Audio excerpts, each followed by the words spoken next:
Good morning. It's Wednesday, August 17th, 2022. Welcome to Triggered. This is our third last episode, and I'm Cory Morgan. This is our, as I said, it's the third last episode, but it is a live one we run every day from 11:30 a.m. Mountain Standard until about 1 o'clock. We interview folks. I rant a lot. We get some discussion and discourse going back and forth between us. So, again, guys, good to see you in there in the comment scroll. Make use of it. That's what it's about. Chat with each other, chat with me, send questions to my guests. I'll try to get them through if I can, when I can. And again, though, let's just try to remain somewhat polite and civil. Be nice to each other. We got lots of time to rage. Use Twitter for that. It's better for it. All right, let's go through a couple of the daily observances, what things are important today besides the news and stuff I'm going to be ranting about. Oh, we've got Balloon Airmail Day. Yeah, this one sounds odd, but I guess the very first airmail ever sent was sent by hot air balloon back in the 1850s, and it was a game changer. Things, when we were speeding up communications across a country through a new means of technology, it's quite something. So people are celebrating that now. Of course, email has pretty much wiped out the purpose of most letter mail now, as have cell phones, but we can still look back on these developments and think they're cool. I don't know how you're supposed to celebrate this one. Maybe tie a note onto a regular balloon, a helium balloon, let it go. Might pollute things, might piss people off, but you can send a message. The wind usually predominantly blows east. So, if you want to send a little message to Trudeau in Ottawa, maybe write a little something on that, tie it to a balloon and send it off. And with any luck, it'll get over there and Prime Minister Twinkletoes will get your firsthand account on things. When he gets back from his vacation. I think he just got back anyways. It's also National Thrift Shop Day. This one's kind of interesting. Thrift shops are getting really popular, actually. They're kind of trendy. I don't care for them. I know every time I go into Value Village, it just smells like ass in there. Either way, there are good deals to be had. Lots of used clothing, and I think it's kind of in now for people to get classic or previously loved clothes and items and things like that. Of course, not just clothing at thrift shops, but today is the day to celebrate them. And those who enjoy going out to them, right on. And with tighter times to come, what the hell? Get something out there and make more use of it rather than it ending up in a landfill. That's true conservationism. That's true environmentalism. Reuse, recycle, be efficient with things, keep it from getting tossed out. Nothing wrong with that. Nothing wrong with that. Carbon taxes, they're just stupid. Using a thrift shop, not necessarily so bad. All right, so I've got a panel on today. It's going to be a little bit different. It's going to be one guest segment, but it's going to be a bit longer because I want to wrap up. I've been covering a lot and talking about the Indian residential schools. I just feel that discussion, I know people get tired of it almost, but it just hasn't been opened up enough. People don't like talking about it. They get shouted down for talking about it. There's a lot of questions that need to be answered. So I'm going to have Frances Widdowson coming on. She was a professor at Mount Royal University, actually a tenured one. And they fired her. And it's pretty tough to get fired as a tenured professor, or at least it used to be. The purpose of tenure is actually to protect professors and allow them to make views that may or may not be controversial, so they aren't afraid of investigating different things. Well, she dared to critique BLM and dared to give a contrary view on Indian residential schools, and that was it. They canned her. As well, you're going to have Rod Clifton on. He's been on before. He actually worked at residential schools. He met his wife, a First Nations lady, actually at a residential school. And, he's got some good firsthand accounts of how things were at them. And as well, I'm going to have Brian Geisbrecht on. He's been on a couple of times before. He's a retired justice, and he's written a large number of articles. So we're going to have all three at once and spend about a half hour talking about these things and just seeing if we can get some more truth out there because there's a lot of BS flying around. All right, let's get on to what I'm ranting about today. So, as I drove to work this morning, I, again, torture myself listening to talk radio, and I listened to a news item excitedly announcing this initiative to have trivia games played on one of Calgary's city buses to encourage people to ride. I thought I was listening to a parody report, like something from The Onion or something, but no, I was wrong. It was real. You see, since the pandemic began, ridership on Calgary's city transit has plummeted as lockdowns were imposed and people began working from home. And now, despite the lockdowns and work from home orders being rescinded for months, and Calgary's downtown is beginning to bustle again due to the high energy prices, transit ridership is still flatlined at 60% of what it was in 2020. People are refusing to use public transit unless they absolutely have to. City authorities, though, they're pretending, I guess, that the issue is cost or boredom because they've been announcing initiatives such as cut-rate transit passes and cute karaoke and trivia games on buses. Yeah, karaoke as well. And I say pretending because they damn know what the problem is. City transit facilities and trains have been overwhelmed with out-of-control addicts, and riders don't feel safe. We've been reporting on this for years now, but unless there's been something outstanding, such as a stabbing on an LRT platform, and they've been happening a lot, actually, the city tends to act as if the problem isn't happening. Addicts set up shop and took over Calgary's southern LRT stations. They literally were camping and out of control within those facilities. Discarded needles and human feces were commonplace. And passengers had to run a gauntlet through addicts in various states of impairment to try and get to the train to commute. In response, though, rather than try and maintain order in the stations, the city of Calgary just closed them to the public. Paying passengers had to shiver on outdoor platforms looking at heated buildings they paid for, sitting up locked. The addicts then moved on into roving into the parking lots, and car break-ins, of course, exploded out there. Yet the city apparently is mystified as to why people won't ride transit.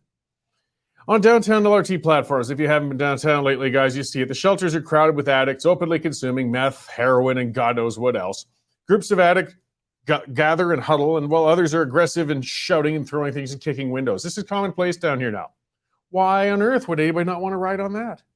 You know, a little karaoke will fix it, right? Likewise, due to addicts using public washrooms as shooting galleries, the city simply closed the washrooms rather than deal with it. After parking today, I did my usual walk through the underpass on 9th Avenue at 8th Street there. Garbage and the smell of piss and the sights of discarded drug paraphernalia on the sidewalk and stairwells. It's common. It's down there all the time. The denialists, though, they say this is due to a lack of supervised consumption sites. That spot's about a 5-minute walk from a supervised consumption site. How many dozens of these, hundreds of these would we need then to keep addicts from shooting up all over the place? They choose not to use those centers. So let's quit denying it. That's the denial factor. We got a problem here. Another part of the denial is that addicts are harmless. They are not. The frequent stabbings, robberies, and vandalism in areas dominated by addicts pretty much puts lie to that. My walk brings me past the Century Gardens Park. That's the one that they renovated downtown recently. Very nice waterfalls, benches. They've also got permanently 2 security guards on there full-time walking around. And even then, almost every park bench is loaded with addicts in the morning, most of them sleeping off the evening. One even set up an elaborate little shelter, this just today, with a stolen patio umbrella. I mean, come on, let's not pretend he bought it. Denialists say these people are setting up in parks because they need homes. Well, it's kind of true, but for the most part, it's bullshit. We have plenty of shelter space.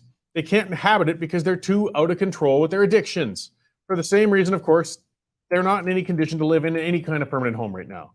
In California, the denialists have gotten so extreme, Los Angeles City Council is looking at a law that would force hotels to take in addicts if they have any empty rooms. They'd have to report daily to the city if they have any rooms available, and the city will place the addicts in there. Now, anybody with common sense knows this would destroy the hotels and the rooms. Guests and staff don't want to live or work in a homeless shelter full of addicts. That's not what they signed up for. Hotels are either going to close or be trashed if this legislation goes through. So why would a city council do such a thing? Because they're in denial. They're perpetuating this myth that most of the homeless people are just people who fell through the cracks and need a hand up. Quit beating around the bush. The vast majority of people we see on the street are addicts. They're junkies. Let's just say it as it is. I'm not saying we shouldn't have sympathy for the addicts. They're people in dire straits and they need help and treatment.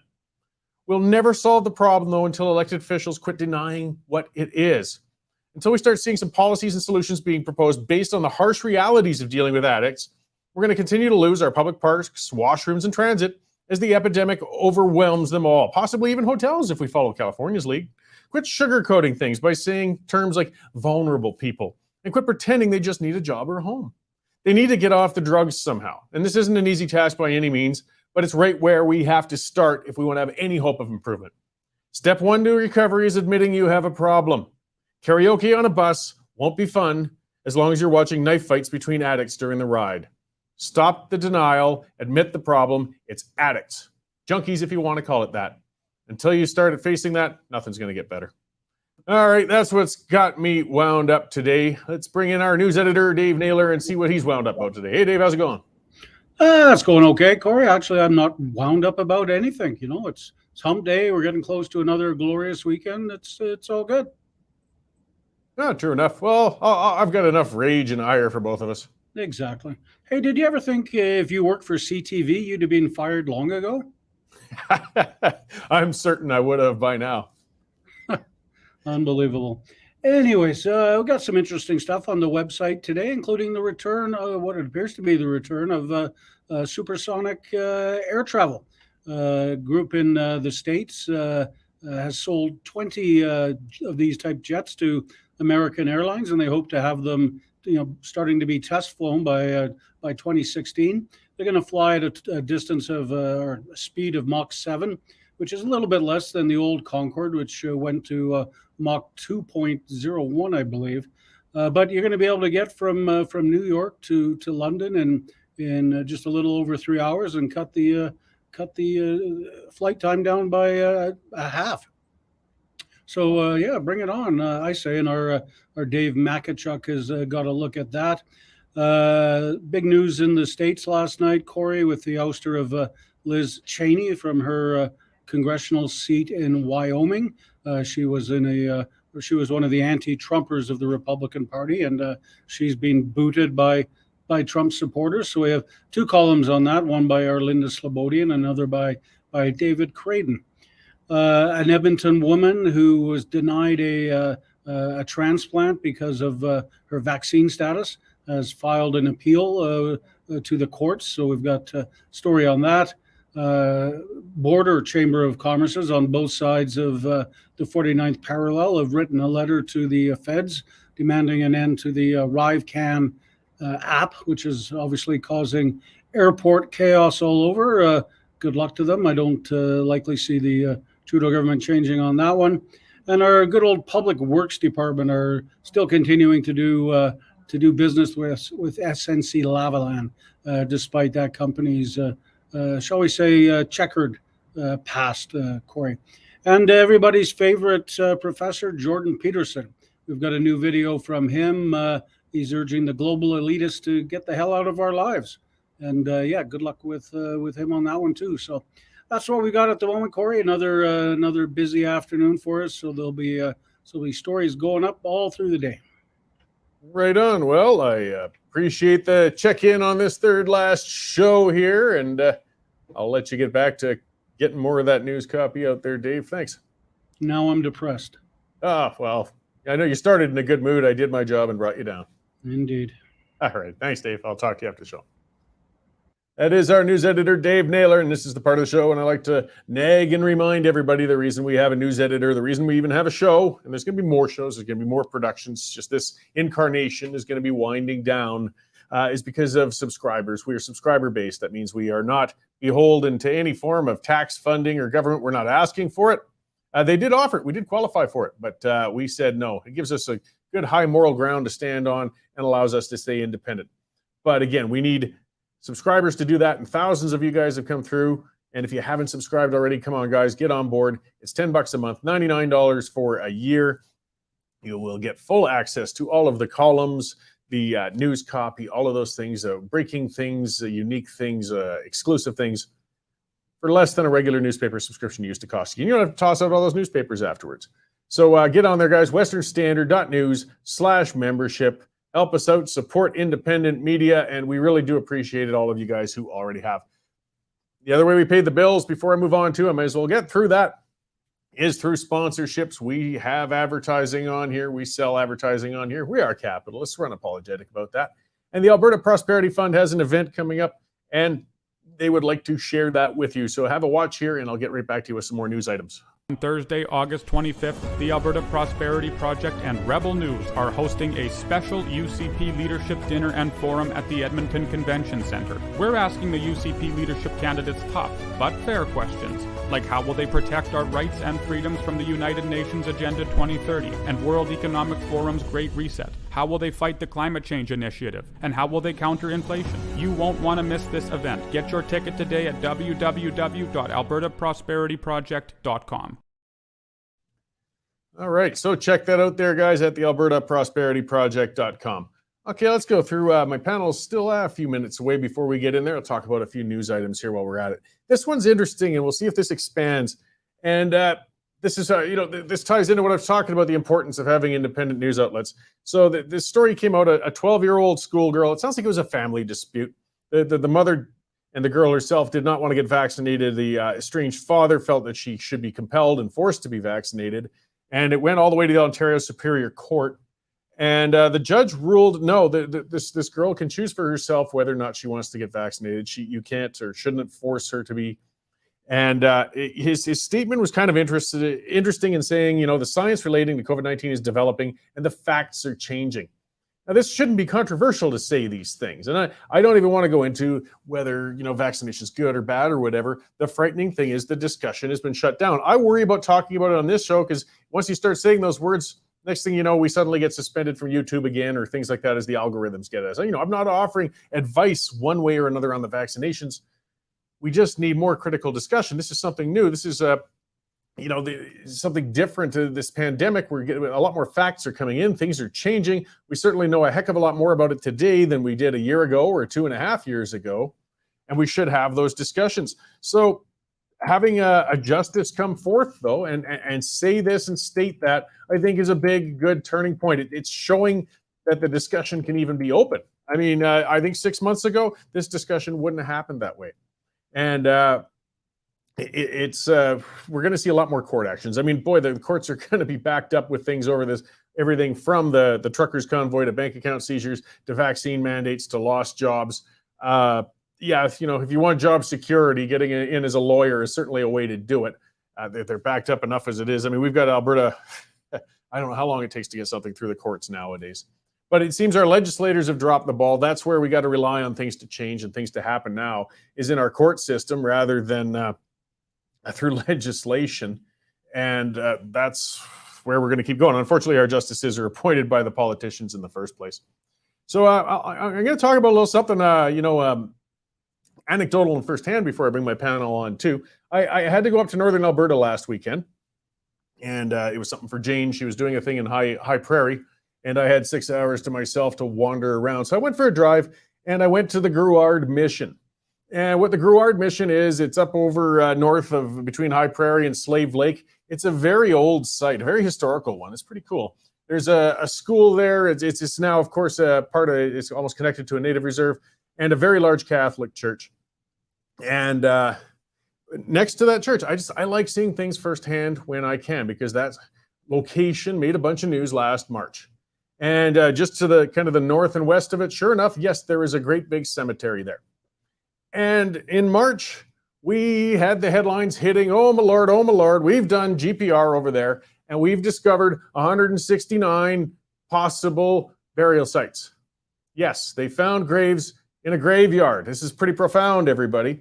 In fact, this cemetery, when you look it up, has been occupied or utilized, I guess you should say, since with what they know of since 1873. They were burying people there before residential schools even exist. Now, the spot was a site of a residential facility and school, but this presumptuousness, this lighting our hair on fire when we've discovered that some unmarked graves in a graveyard were there. And I looked at the rhetoric coming out, of course, from people saying, oh, it's more evidence of the mass murder, it's more evidence of the genocide, and one grave is too many. Well, hang on. What are you talking about? I mean, you didn't even need GPR for some of these. You go to that cemetery and you could see the lumps on the ground. Yes, you knew somebody was buried there, and there was probably a wooden cross put in there as long ago as possibly 150 years ago. We have no idea why the person is interred there, what led to that, how they passed away, whether they were part of the residential school or not. It didn't matter. The headlines already took off with it, and the rumors started, and the feelings were hurt, and the scars were reopened, and of course, unsurprisingly, the demands for compensation began. We've got to be able to have a critical discussion on this whole snowballing issue with the Indian residential schools that really blew up with that discovery of 200 and some anomalies next to the Kamloops Indian residential school site. And there's other ones in Alberta and Saskatchewan. Now there's a good cottage industry of ground penetrating radar from people going around in these areas, but it never should be forgotten. And nobody talks about that in the mainstream, or very rarely, that of all of these sites, of all of these spots, of all these spots of making these reports, not one has been exhumed and not a single body has been at least confirmed and located, nor has, if there was one, why the body was there, who it was. I mean, boy, we've got a narrative that's taken off, and again, we're not allowed to talk about it. We're not supposed to be by some people's measures, but we're going to talk about it. And I'm going to talk to a few other people on a panel who have talked about it. And I see two in the lobby so far. We have Rod Clifton and Francis Widdowson, and I'm pretty sure Brian will be joining us soon. So let's bring Rod and Francis in and start the discussion here, just to try and get some clarity on this whole just ever unfolding issue. So thank you very much for joining me today, guys. You're Thank you welcome. very much for having us. So as I said, I hope Brian should be on to join us pretty soon, and I'll try. We typically have a one-on-one, but I wanted to do a panel today, and it was great that Jaime reached out. Jaime's been on a number of times as well on this issue to get Ms. Widdowson on, because you haven't been on the show before. Rod's been on at times, and you have a lot to add on this, and you unfortunately, I guess, paid very dearly for daring to speak critically on this issue. Can you kind of expand a bit on your history with this? Yes, so I was fired from Mount Royal University in December 2021. It wasn't directly due to my comments about the residential schools, but it was due to a climate where challenging certain ideas, which have come to be known as wokeism, which is identity politics, which becomes totalitarian, was becoming more and more difficult. And when I tried to talk about the residential schools, I got smeared as being a residential school denialist. And one of my colleagues even said, anyone who says that there has been any benefits of the residential schools should be fired. There was also a motion in General Faculty's Council, which is the governance body for the university, which passed a motion saying that genocide had been perpetrated against the Indigenous population. And when I objected to this and said, what about people who would question that view and did not accept that view? People said, well, you can dissent, but what happened is that it was increasingly seen as being an unacceptable viewpoint. And a similar thing happened with the residential schools. The ground penetrating radar discovery that happened in 2021 was our president put out an announcement saying that the bodies of 215 children had been found, and that all professors should, sort of aid residential school survivors in their grieving process. So to try to challenge that, to ask questions about it, ask critical questions, and demand evidence was basically increasingly seen as being unwelcome at Mount Royal. And Mount Royal is not very different from other universities across Canada. No, we're seeing that problem all over, and I just found it very distressing with what happened with you. And for people who don't understand tenure, I kind of said that at the start of the show. I mean, the whole purpose of that system is to ensure that our professors and other people aren't afraid to delve into and at least critique and question things that may be controversial, and perhaps they're wrong, but you've got to examine and study these issues to come to a conclusion. And when we will dismiss somebody for examining those issues, the whole point of tenure has been completely lost. Yes, and tenure is under serious threat. And for people who are worried about these issues, they should be very concerned about my case. It's going to arbitration in January of 2023. I'm pressing hard for that arbitration to be made public so that all the documents that are available with respect to my case can be examined, and we can begin to understand the problems that are occurring in universities with the clamp down on the discussion of these contentious topics, the unmarked graves, residential schools being, a couple of those issues, but it's not just those issues. It's a whole range of issues, which if you just say the wrong thing, you're going to have all sorts of complaints filed against you, and you're going to be dragged through various inquisitions, which will be intent on finding you to be guilty of breaching various code of conduct policies, harassment policies, and so on. So it's a very, very serious problem in universities today. Yeah, and there's before I'm going to bring Rod on to speak to conditions in the residential schools as he spent some time on them, working in them. And just to point out with things such as Professor Widdowson had been pointing out, like I'm looking at a piece right now that has been cited, apparently, this is through Google articles, 72 times. It was written by Pam Palmater, and she's a very biased activist. I'll put it in a light way. And she wrote a piece essentially contending that the government was purposely trying to slaughter First Nations people in residential schools. In fact, by purposely exposing them to tuberculosis and other things such as that. It's unsourced, it's unrealistic, yet it gets taken as fact. And we need to have more academic discussion when stuff like this is going around out there. If this is true, then things are far worse than we ever imagined, but I strongly suspect it isn't. But so if we could bring Rod Clifton on from the panel there, and Rod actually, again, as I said, spent time on the residential school west of or east of Calgary. That was the Blackfoot Reserve at that time, Siksika now, and you were up in Inuvik for some time. Yes. Thanks for joining us today, Rod, and maybe just kind of for the audience that didn't see the last time you were on, you can say what Ms. Widdowson was punished for, essentially, that it wasn't necessarily all bad on these school sites. That's exactly true.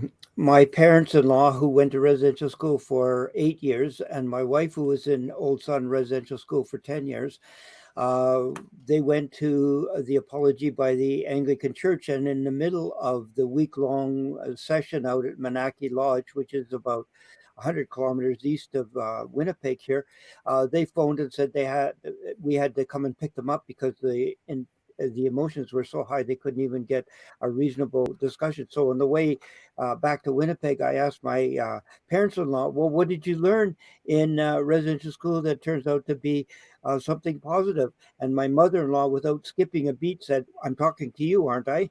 Meaning that they learned how to speak English. And if the Aboriginals didn't learn how to speak English, they couldn't talk to each other across the country. They need to have a common language in order to speak, and she recognized that. Now we've forgotten all about that. We've forgotten about, the fact that it wasn't until 1947 that tuberculosis was that a drug, streptomycin, that had a positive effect upon decreasing, helping people get better from tuberculosis was discovered, and we think that no children should have died as a result of any diseases or any difficulties that they had in residential school. We have to be more realistic about that.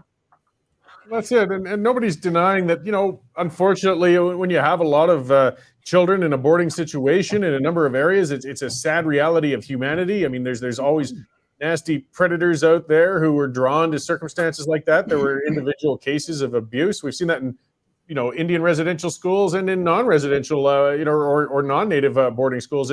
It's a sick and unfortunate reality in life, and nobody's denying that it ever happened or excusing it. It's just that these stories have snowballed into as if, we label everybody who's attended even a day school now as a survivor, and the hyperbole is sort of getting to be too much. My wife Elaine, when we were young, used to, when people said, "Did you go to residential school?" rather than saying yes, she would say, "No, I went to a private Anglican school." And now she doesn't even want to talk about it at all because of the tension and the difficulty of even expressing that concern. So she just keeps her mouth shut. Yeah, and that's unfortunate. I mean, it scares people from even just wanting to get into it, and that's a sort of victimization in itself, in reality. But let's bring Brian in. I see he's joined the panel back there. Brian Geisbrecht, and we've talked about this, and I think I saw something else as I was reading up some stuff prior to this, and I saw another paper claiming that, because I believe you've addressed this when you've been on before, that there was no tuberculosis going around with children in the First Nations reserves, and they've all picked it up while they were at the residential schools, and that's how it got them. But I mean, health conditions on reserves outside of the residential schools were not typically very good at all. No, they weren't. The Dr. Peter Bryce is usually the person quoted on these disease issues. He was very much involved with the residential schools in the early years. And what Bryce says is that the children would arrive at the residential schools infected with tuberculosis, and they would infect others, and that was just a fact of life. In fact, he did studies at 8 schools, and he found that every one of the children who was tested had the beginnings of tuberculosis when the child first entered the school. So it just shows how severe the problem was. And there was actually discussion. I've read discussions between officials at the time, school officials and government officials, and they said, well, what can we do about it? It wasn't as if they didn't know there was a problem, but they actually concluded that they would have to close down the schools if they insisted on a clean bill of health for every child. The fact was that the children, particularly the Plains Indian peoples, were very unhealthy at the time. The buffalo had disappeared. People were literally starving on the reserves. And some of the reserves, it was government rations that actually kept people alive. So health conditions were awful. And we also have to understand that 100 plus years ago, people got sick and died. That was just a fact of life. Now it's quite unusual for a child, for instance, to have to become infected with the disease and die. Well, that was commonplace at the time. The family that had 4 or 5 children with everyone living was the very lucky family.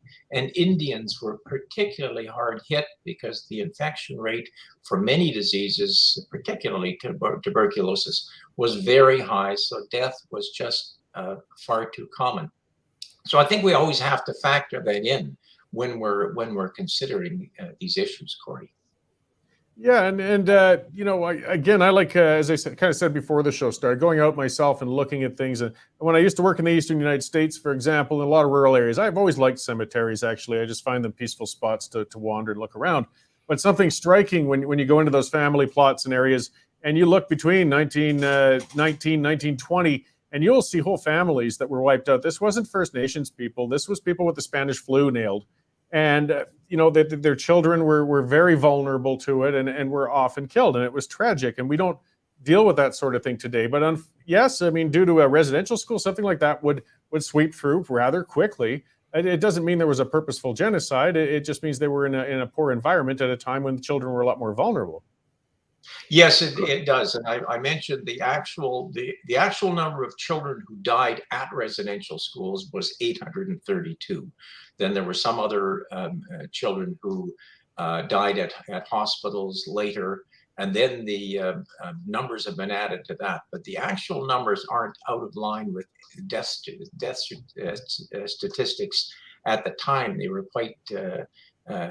quite normal and expected. The other thing that's really interesting about the deaths from tuberculosis at residential schools is that, yes, for a time in those early years, they were very bad, and probably residential school death rate was similar to what was going on at the reserve. But over time, the federal government and the churches did work very hard at residential schools to bring those numbers down. So in the 1930s and 40s, for instance, the death rate at residential schools then compared relatively favorably to normal schools or mainstream schools, while the death rate on reserves continued to be very high. And it's a shame that death rates were so high in reserves, but it was a fact of life. And the idea that residential schools were killing the children, no, diseases were killing the children, and those were the normal diseases of the day.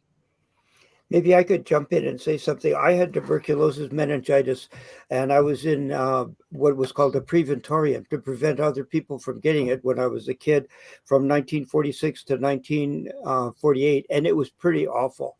I still remember a few of the things, even though I was only 2 or 3 years old, and it was full of kids. The sanatorium was full of kids, and some of them died. That's just the facts of life, and we forget, that Canadians actually lived through those kinds of situations. So we're thinking now that the conditions of today were identical to the conditions of 55 or 60 years ago. They weren't. They were much different. Yeah, we can't measure against that lens at all. I mean, it wasn't relatively long ago that polio was wiping out children as well. And again, it wasn't exclusive to residential schools. So, speaking with Professor Widdowson, I mean, we're getting a lot of revisionist history going on, which is a dangerous trend going. And when we're quelling any discussion to it, I mean, our defenders against this should be in the halls of academia, and we're seeing that that's not working right now. I mean, how can we solve this? The only people we tend to see speaking out, we know that there's others who are silently thinking it but not saying it, tend to be retired professors or, unfortunately, in your case, a fired one. Yes, well, we need to restore our universities to their academic character, and this is a big battle that's got to be fought. The most prominent organization in Canada that is doing that, I should mention, is the Society for Academic Freedom and Scholarship, www.safs.ca. And the president, Mark Mercer, and the board, I'm a board member of that organization, and we are working tirelessly to write to university presidents, to hold events, to discuss these issues. So what is needed now is organization of academics at the local university level, at the national level through the Society for Academic Freedom and Scholarship, and then internationally. There's many good organizations such as the Free Speech Union, the Foundation for Individual Rights and Education, and the National Association of Scholars. So this is really a work in progress, but many academics are opposed to what is happening. It's just that it's very difficult because if you act as an individual, you will have all sorts of policies directed against you. And the important ones are harassment policies, human rights policies, and code of conduct policies. What's happening is if you ask questions which a member who identifies as being part of an oppressed group does not like, they will charge you with harassment, and you'll have to go through an investigation on that basis. And that's what happened to me, is that I had to go through many investigations. I did nothing wrong. All I was doing initially was asking questions. And then when people tried to get me fired, I tried to defend myself from getting fired. And basically, I was told that I could not defend myself because I was sort of in opposition to members of groups that the university wanted to protect. So this is a major, major problem in universities, not just in Canada, throughout the Western world. And academics, if you're listening to this, we need to organize and we need to fight back against these constraints on academic freedom and open inquiry in universities. Absolutely. And, Jordan Peterson was mentioned earlier, again, whether people like or don't like, I mean, the way he was attacked for breaking from the orthodoxy, or God Sod is another gentleman who has written extensively on what's happening in there and covering it. And we really should be all very, very concerned with that trend. Another thing, I mean, not to sound callous, but, in speaking with Rod, and that is a lot of the people who experienced the residential schools and had positive experiences are getting older. And we need to document those experiences from that point of view as well. And as you said, if people don't even want to talk about it anymore, they're getting shouted down. We're going to lose the ability to document their experiences at these facilities, while we can.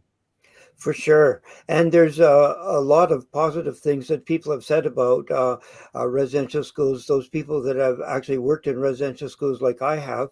But nobody wants to hear their message, and they're not being phoned up and asked to do presentations at churches or at community clubs or whatever, to get the other side of the message out and to have a debate going on this issue, in the same sort of way that Francis is admitting that at universities you can't get a debate going in terms of the way people are being treated because of their ideological position or what they think are facts in a situation in comparison to what other people think are facts in those situations.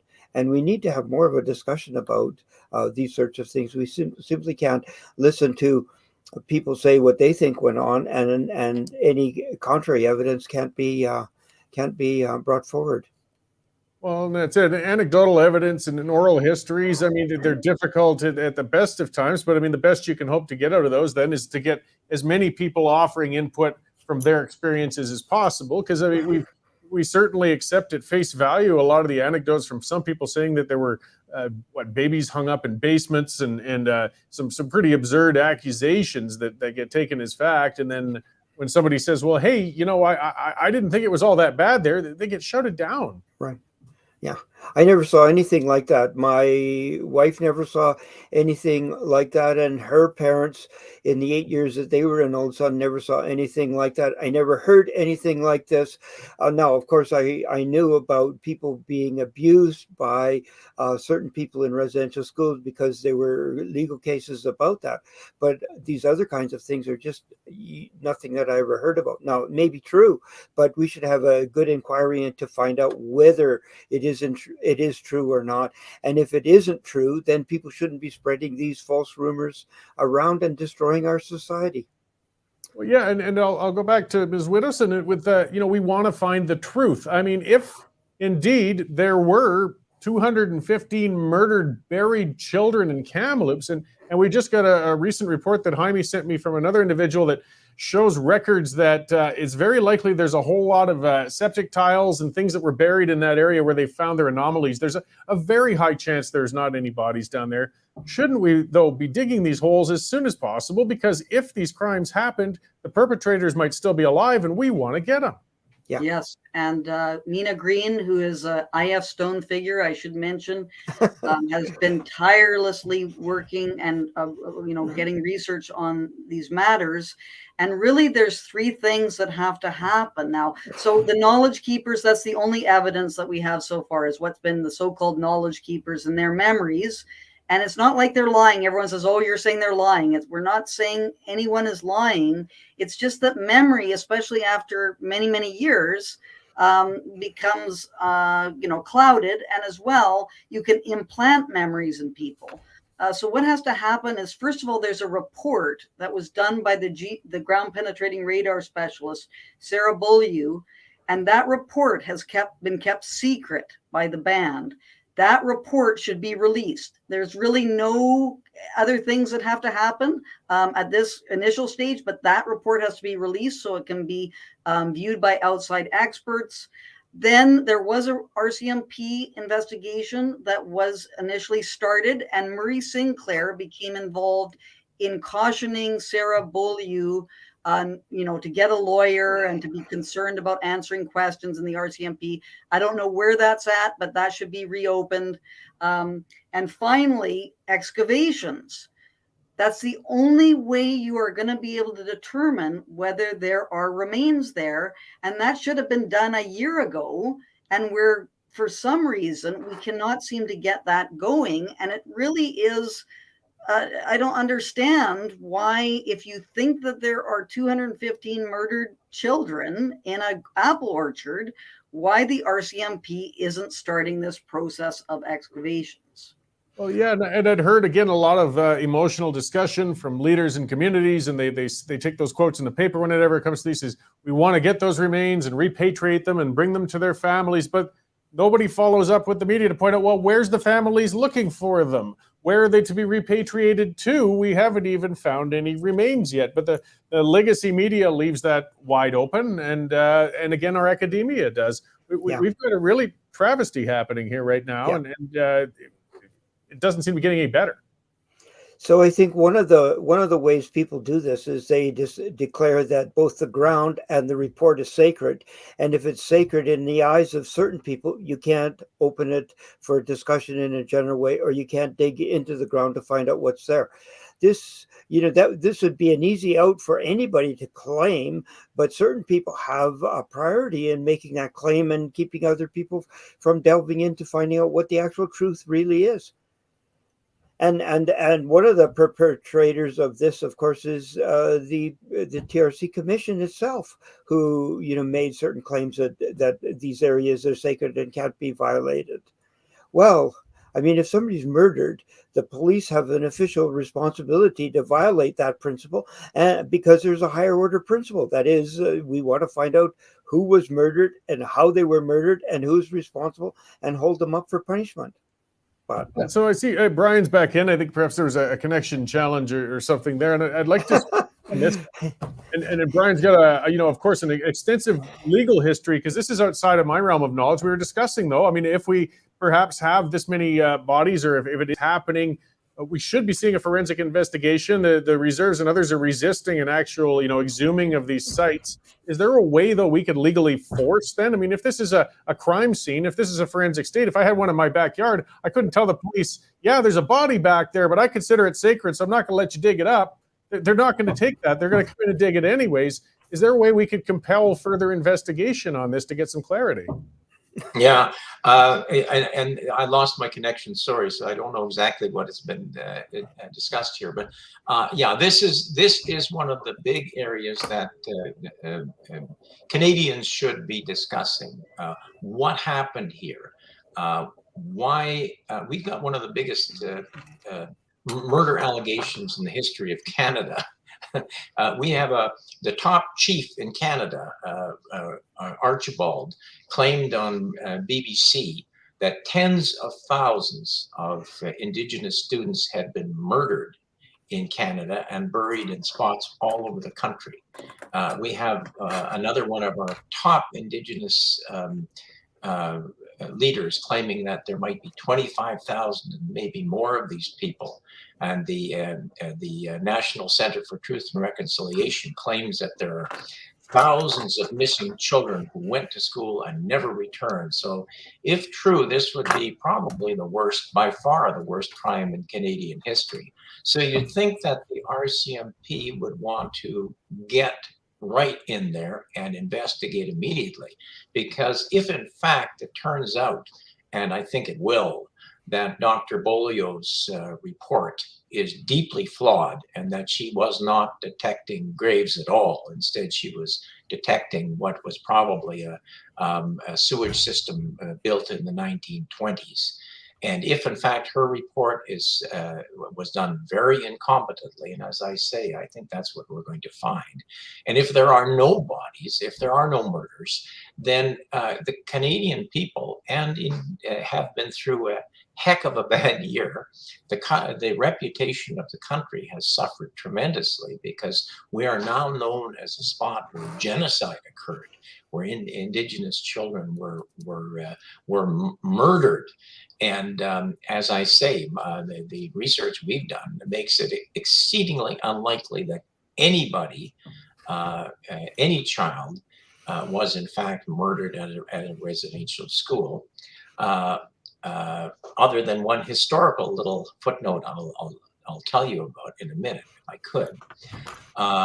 So the RCMP should definitely be, and what they should have done, I think my colleagues would agree with me, is immediately after this allegation was made, they should have taken over the investigation. They should have properly secured the area, and if necessary, they should have begun excavations, which would probably have consisted of, they probably wouldn't even have had to do so, because they would have found out after questioning Beaulieu and realizing that she had not properly prepared a report, they probably would have done the investigation, found that these were not graves in the first place, and they could have laid this to rest probably within a week of investigation, but they didn't do so. So the question that we have to ask is why?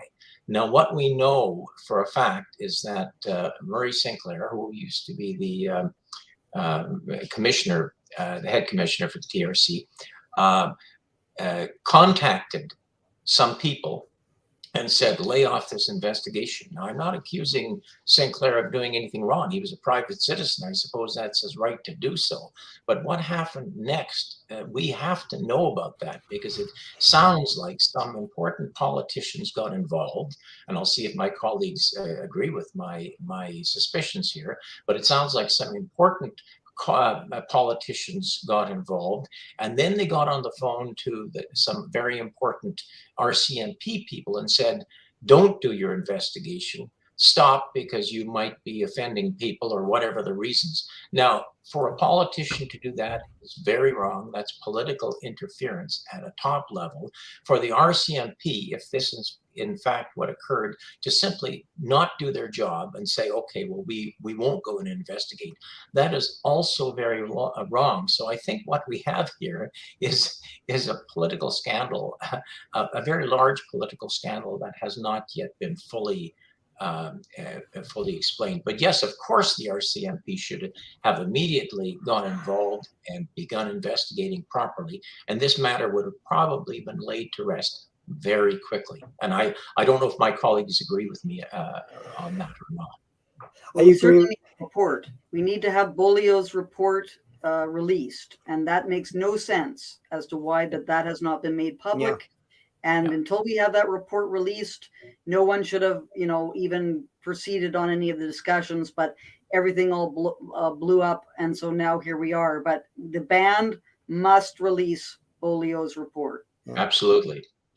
And I think, Brian, I would even push it a little bit further and said, there's complicity between the government, the churches, the RCMP, and particularly the media on this issue. So it's not simply, one sector of our society that's been bought off, but it's a whole swath of sectors of our society that aren't willing to open this to having a debate and try to find out what the actual truth really is.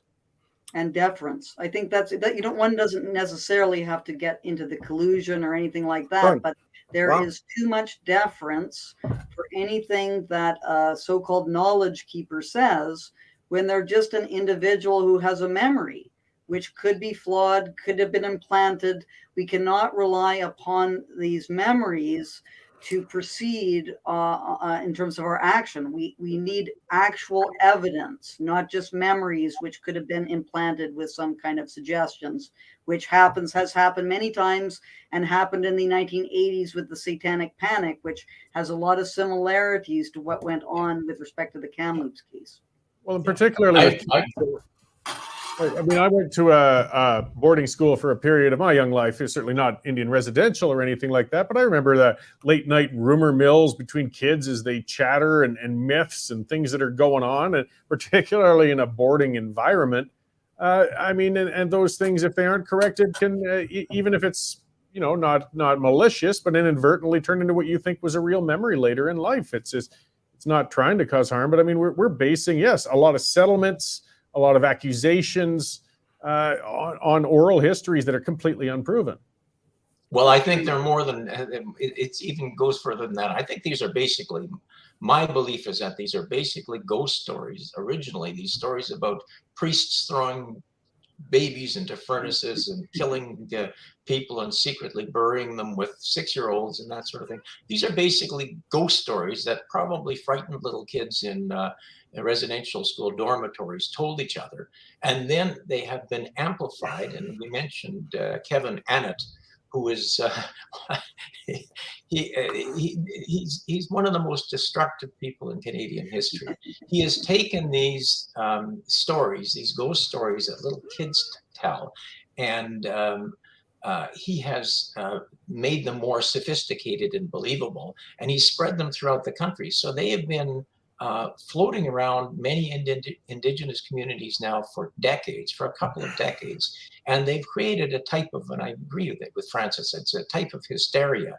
And so you have these stories, and suddenly, for some reason, our own media and our own politicians go along with this nonsense. And that's what this is. Priests throwing babies into furnaces or secretly burying them with the forced help of 6-year-olds. Those are conspiracy theories, urban legends, whatever you want to call them, ghost stories. They're just not true. But these crazy stories have been conflated with the legitimate desire by some indigenous communities to search for the burial sites, long lost burial sites, and that's perfectly legitimate. But to have that conflated with all of these ghost stories has made a pure mess. And then on top of that, you have the media, which has not done its job. You have politicians who are forever, whatever the reasons are, exploiting this. And you've got indigenous leaders like Archibald making absolutely reckless statements. And they're doing great damage to the country, both domestically and internationally. Yeah, well, and so, before I let you guys go, I'll go one more round through, and I'll ask the hardest part, which is, how can we deal with this? How can we fix this? How can we correct this? Because it's only going to get worse. I mean, there's currently, as we speak, another GPR survey going on in a site up near Lac La Biche, and they said they're going to have results coming out this winter. Well, I can put my fortune teller's hat on already and tell you that they're going to say, we found a bunch of anomalies. Everybody's going to go hog wild. There'll be new settlements. There'll be new orange t-shirts springing up on fences all over the place, and nobody's going to dig up and follow through on whatever they discovered. And this is going to keep happening. So, I mean, I guess I'll start with you, Rod. Like, there are people like yourself who have been there firsthand. Is there any organization or more people coming to speak out and at least try to correct the record right now? Well, we have a group of about 15 people that are looking, trying to look seriously into this issue, and we've got news outlets like yours and Epic Times and a few others that are concerned about that. So there's a group of about 15 of us that are trying to get the information out, but we're certainly not getting a sympathetic hearing from the other news outlets and looking at the issues that we're bringing forward. So until we start talking reasonably and sensibly and fairly to each other, I don't think we can move very much further. Okay, well, we'll try what we can. And for Yes. yourself, Ms. Widdowson, I mean, you've kind of lost a bit of a platform for the time being, but you're still active, of course, outspoken, on the academic front. What more? I mean, there's lots that we want to see done, but what's being done or what can be done? Yes, so I'm very active, and I have my own podcast called The Rational Space Disputations, where I invite people like Rod and Brian on to, have different perspectives aired. But really, university administration, what they are doing by making political statements all the time is they are directly acting against the ability of professors to critically examine issues. And this happened with the residential schools. It also happened with Black Lives Matter. Administrators and university presidents and so on should stay out of making these political statements, because what it does is it creates a chill for those who might disagree and gives you the impression that this is the official position of the university. And what happens if you question what's being stated is that you will have all sorts of complaints filed against you, that you are a person who is not aligned with the quote unquote values of what the university is about. The university is about the free and open exchange of ideas. It's not about having a particular political position.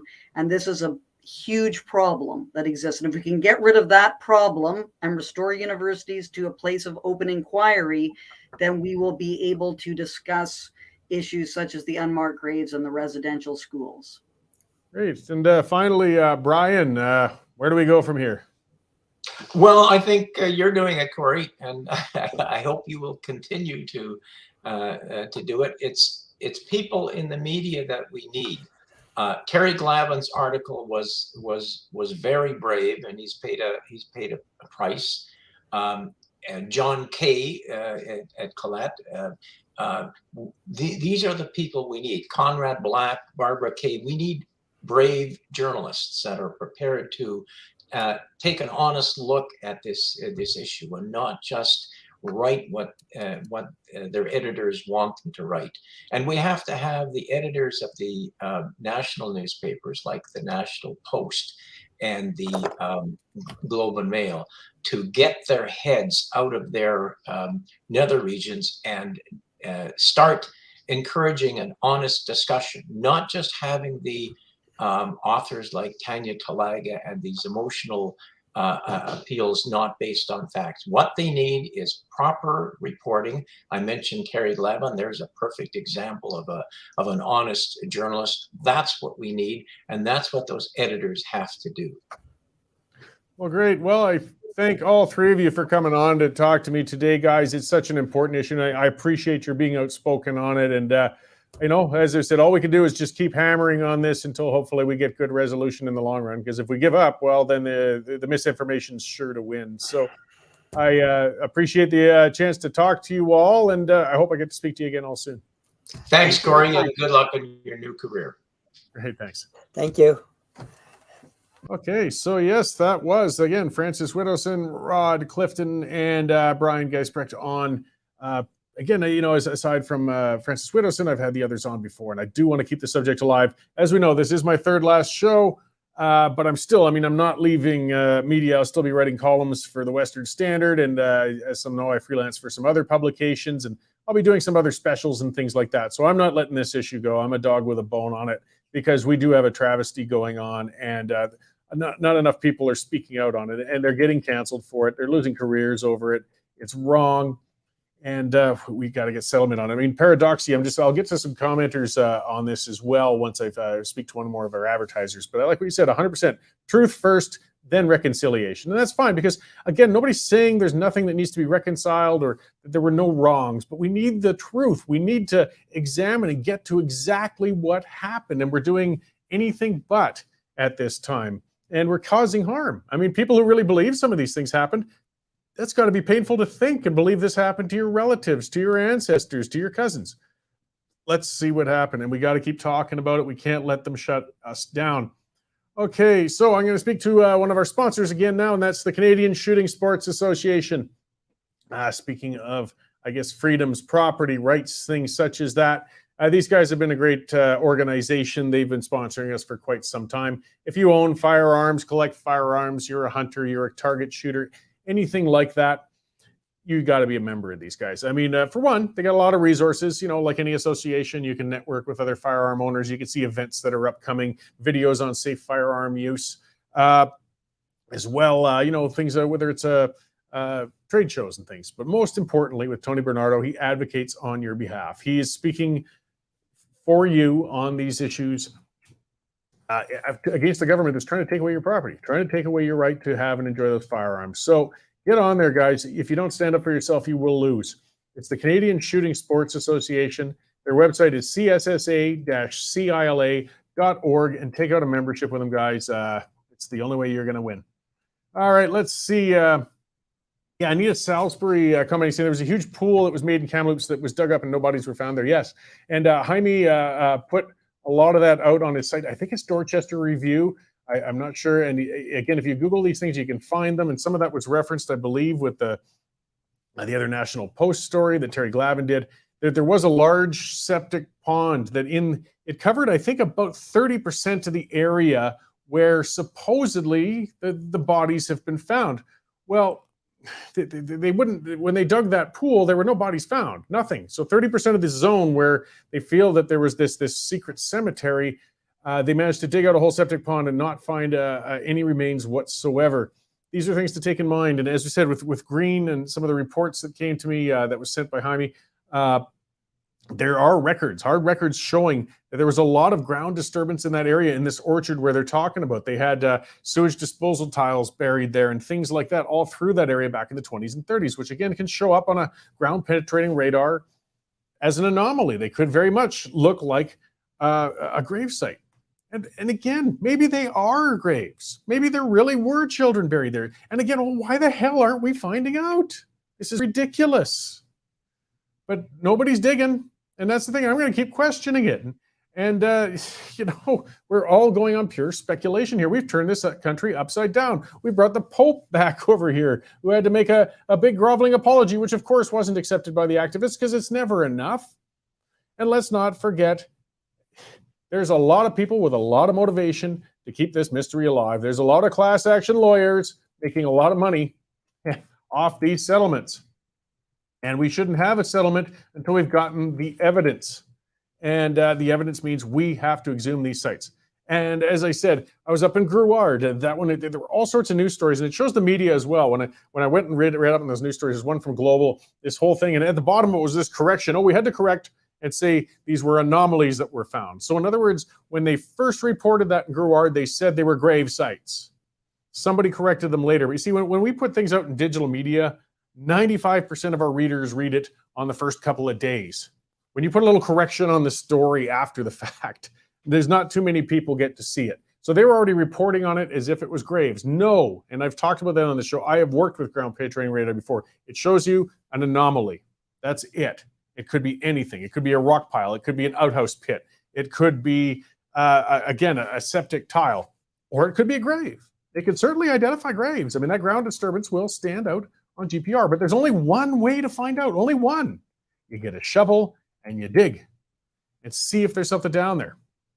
And nobody's done that yet. And more are coming. And again, like I said, I was shocked with that story when I read it. And I look, and I, like, seriously, you discovered a cemetery in a cemetery. And this made news. We knew that.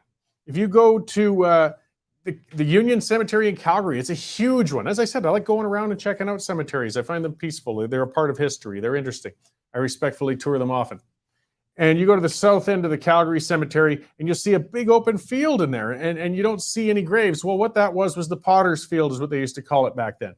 If people died without family, without means, without connections, they got buried there. And it was typically just a wooden marker, and I sadly forgotten. Now, you can't even tell there was anybody buried there because it's been 100 years, and it just looks like a grass field.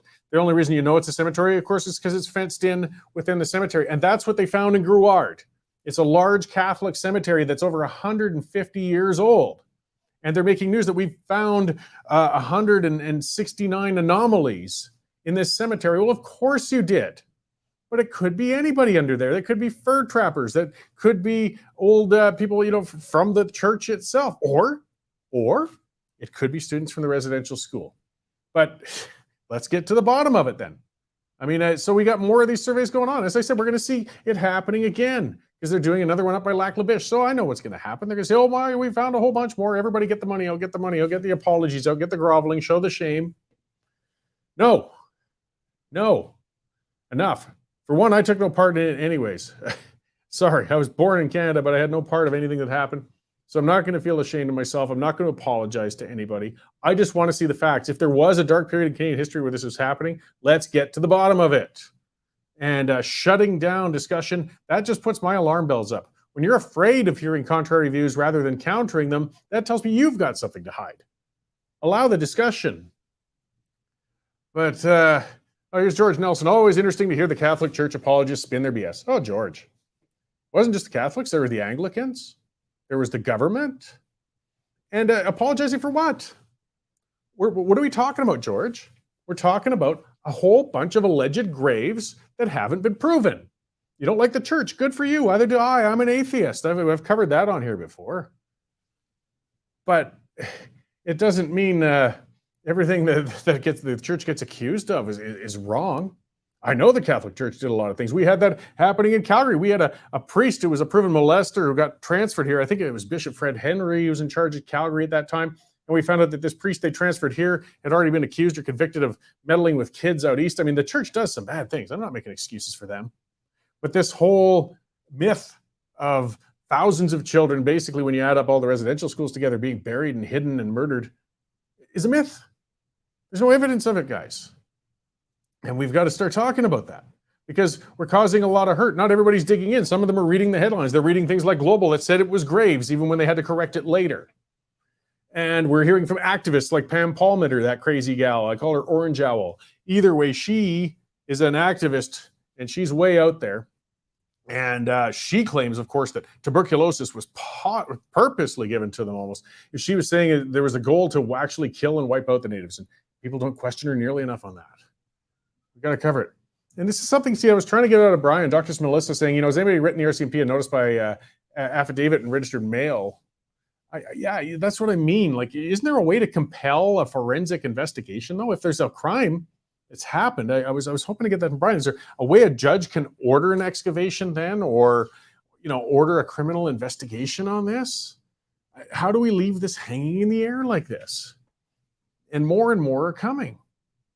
And it's dividing our country. It's hurting people. As I said, it's going to be pretty hurtful for the people who read the news and read the activists and read the lunacy and believe it. The ones who believe it, they got to be mortified. They got to be stressed. Well, let's get to the truth, guys.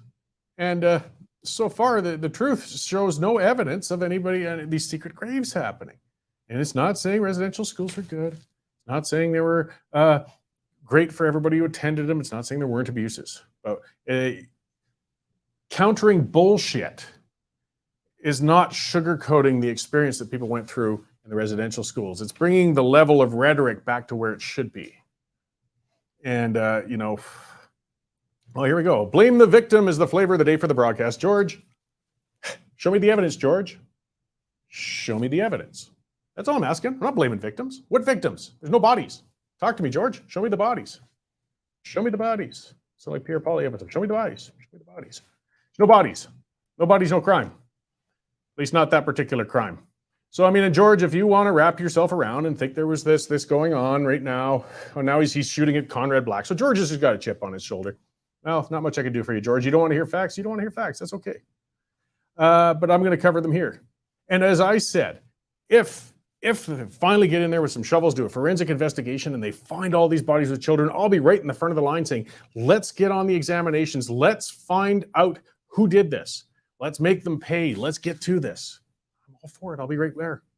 I just got a funny feeling we're not going to find any. But again, I stand to be proven wrong. Why are so many people afraid then to exhume and get to the bottom of this? Because they don't want the answer. They prefer the myth.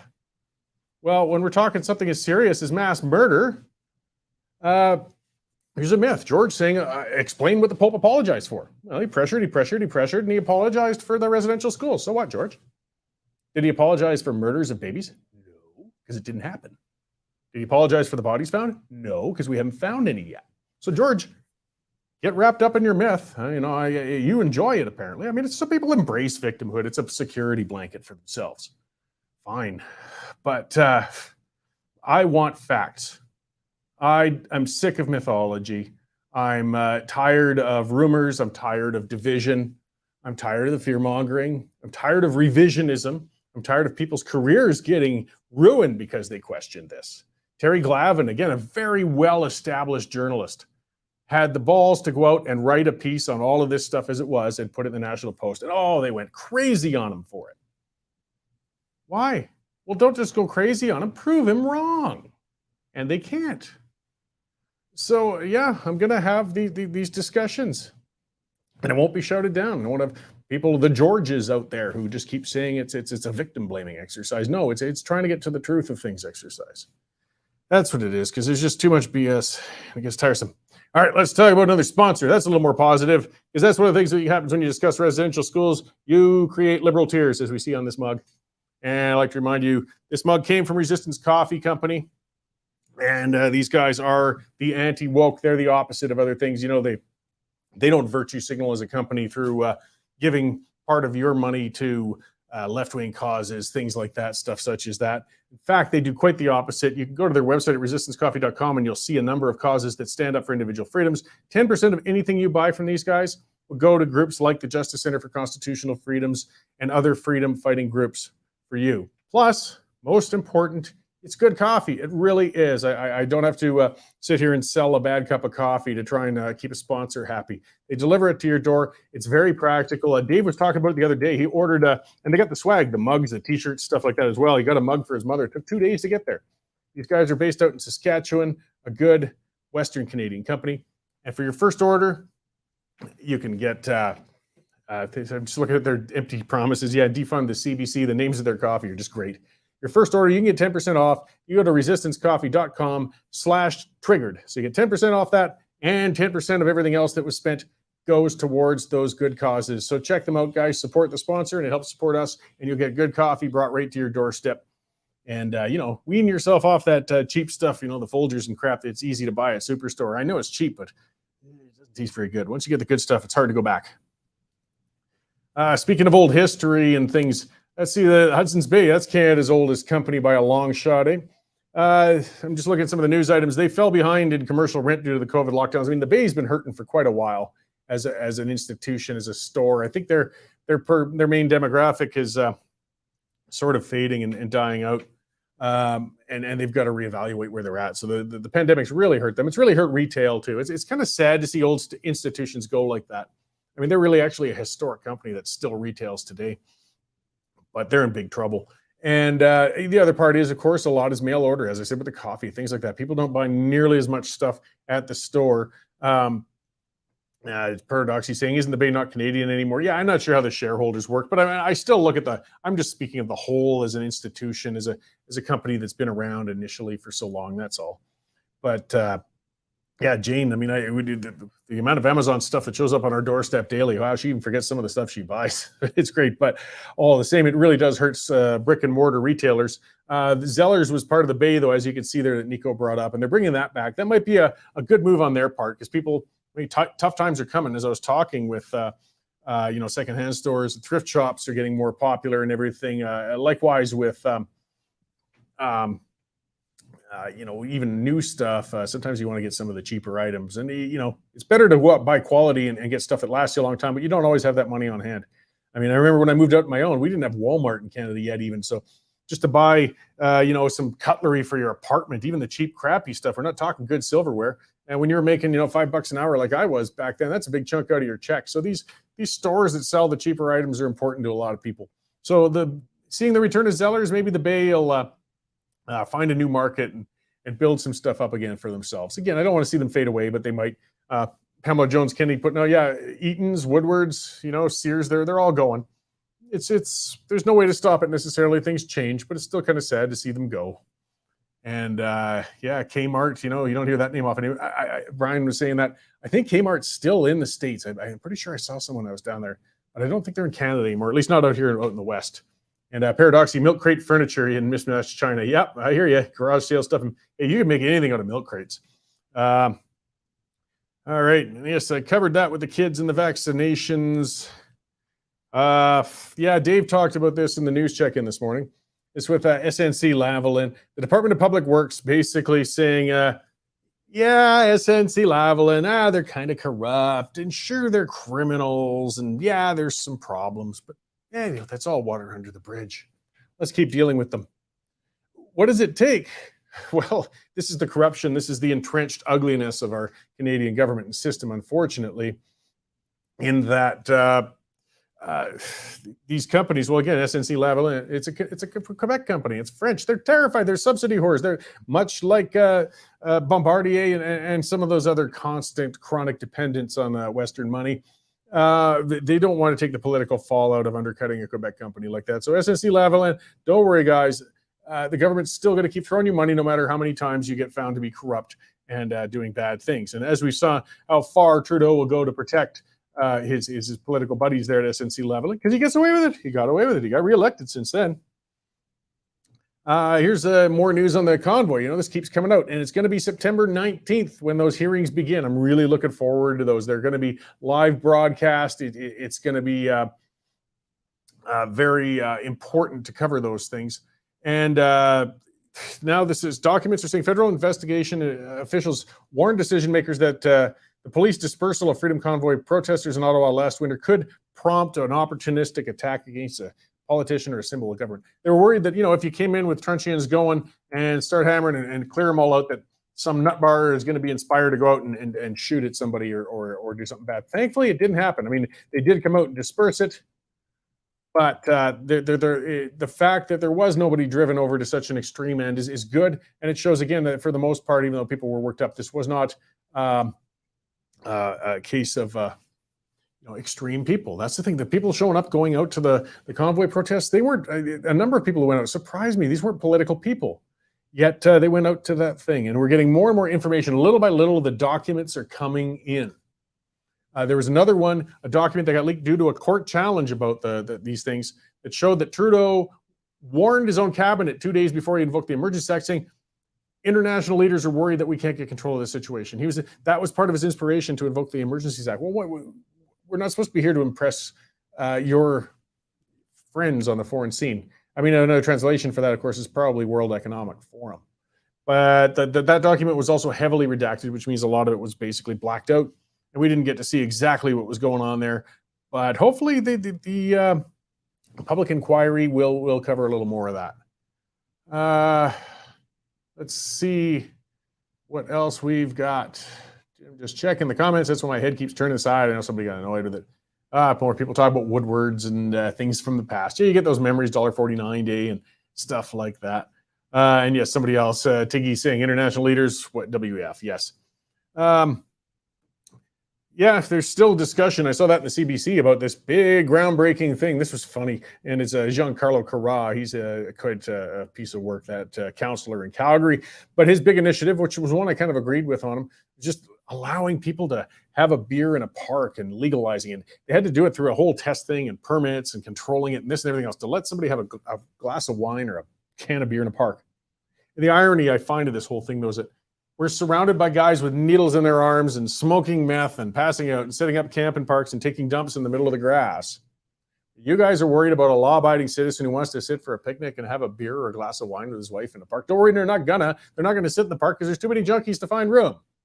But this is that they tie this sort of shows liberal thinking. We have to be really careful with trustworthy law-abiding people. We have to regulate the shit out of it. We have to control it. We have to watch for it. It reminds me of with the firearms. You go after the guy who went through the courses, went through the background checks, went through the applications, locks his firearm in a case, has a membership with a firearms a shooting range, and follows all those rules to go back and forth and just to shoot at some targets now and then. And that's who the government cracks down on, while looking the other way at the gangsters who are shooting the hell out of each other in Toronto on the streets every day with illegal firearms as smuggled in from the States. It's easier to crack down on the law-abiding. So the government takes the easy route. In Calgary, they're all worried about some people who worked for a living, like I said, went out and legally bought some beer and wine, just want to sit out on a nice day and have that in a park, and they tie themselves in knots while we've got a dystopian nightmare of open hard drug use all around them. Yeah, you guys got your priorities straight. You figured that out. So yeah, this pilot went out with 58 designated picnic spots in Calgary. Yeah, really living on the edge, you guys. Pretty groundbreaking. Like I said, I like the initiative. It's just that this shouldn't even be that controversial. This one ought to work some folks up, though. This was the census results. Somebody dug through them and realized that the number of Canadians who predominantly speak a language other than English or French hit a record high in 2021. Okay, good. We got a lot of immigrants and everything, and they speak other languages. That's fine. That's cool. But the main thing is French is really dropping. In fact, very few people are speaking French, even in Quebec. Now, we know that our insecure friends in Lebel province are going to be very upset about this, and they will pressure the government more. I mean, how many decades, though, of them trying to shove French down our throats out here have we done? And it failed. You know, Western Canada, unless you're in Faleur, McLennan, or somewhere up there, we don't have any people who speak French as a first language out here. Very, very few. And very few people who can even speak it as a second one. I mean, French was mandatory for me all the way through school. I could barely speak it now. It didn't work, guys. I'm not bilingual. I'm just annoyed. I could have taken better stuff. I could have taken a useful language, like Korean or something. Here, another report. This is Canada Ranks. This is we've hit a record, but unfortunately it's at the bottom. And that is we're the worst in the world when it comes to protecting whistleblowers. Yeah. So there's the Washington-based Government Accountability Project. They rank 61 countries for their whistleblower protection laws. You know, most of you are familiar with that. They're laws that if you're in government or in a privileged position or a powerful position, you see wrongdoing and you want to call it out, but you don't want to lose your job, your family, your life, all that shit. You need a whistleblowing legislation. You need something to protect you for blowing the whistle. Well, Canada is the worst in the world. You know, when you got the worst legislation for that in the world, means you're probably one of the most corrupted countries in the world too. They definitely do not want to have any civil servants speaking up on the abuse or waste or corruption happening within them. So that put us, we're tied for last with Lebanon and Norway of all places. Norway, kind of interesting too. But again, socialist countries or I guess developing semi-war-torn countries like Lebanon. Yeah, ranked based on the ability to report problems, protecting identities, things such as that. So yeah, we're not looking good, guys. It's not looking good. Likewise, speaking of big bloated government programs, this one was good with, you know, the big national daycare thing. I mean, Trudeau's kind of taken the money and then just dumped it on the provinces and said, make it work. And in Ontario, for example, so the clock's ticking. Daycares have to register to be able to qualify for this $10 a day daycare that the government's putting out. So in all of Kingston, the city of Kingston, I'm not sure how big that city is. Is it what, a couple 100,000, a few 100,000? It's got to be quite a few daycare centers. Well, for this $10 daycare in that whole city, less than 10 have actually applied to join that program. So this $10 daycare thing is going to be a complete bust and a failure. The problem is the government won't scrap it. What they're going to do is say, well, if the private industry can't do it with our funding, we'll open up our own government-run ones. And, well, we've seen how well it works when government runs childcare. Just check out the residential school system. We don't need more government in our children's lives. We need less, particularly at the young developmental age. Let people choose with private dollars. Either way, that seems to be failing. A lot of news on the Alberta Provincial Police Force. The government's starting to show some plans, some models. People are all worked up. The NDP is saying it's going to be a boondoggle. Possibly. I really hope not. They want to do it right and they want to do it carefully. But some people saying and pointing out it's going to cost more than the current system. Well, sometimes having something better does cost more. Sometimes it's not just about money. I don't want to see money wasted. I don't want to see a boondoggle. But just because it costs more doesn't mean it's going to be bad. Speaking of the private market, jobless jobs. I'm going to finish off with that one. They've been assisting unvaccinated Canadians. This story Jonathan did the other day here. And this is a company that will hook up unvaccinated Canadians with companies that don't have mandates. This is a way labor can shop around. They can be met up with companies that aren't going to screw them over for not choosing a medication of their choosing. So check those guys out, jobless jobs. This is how, because again, I'm not wholly against a company being allowed to set their own rules. I think it's stupid to set those rules, and you might lose some very good workers that way. And you'd better fire people, within the laws. Then, if you're getting rid of them, that means giving notice or severance pay.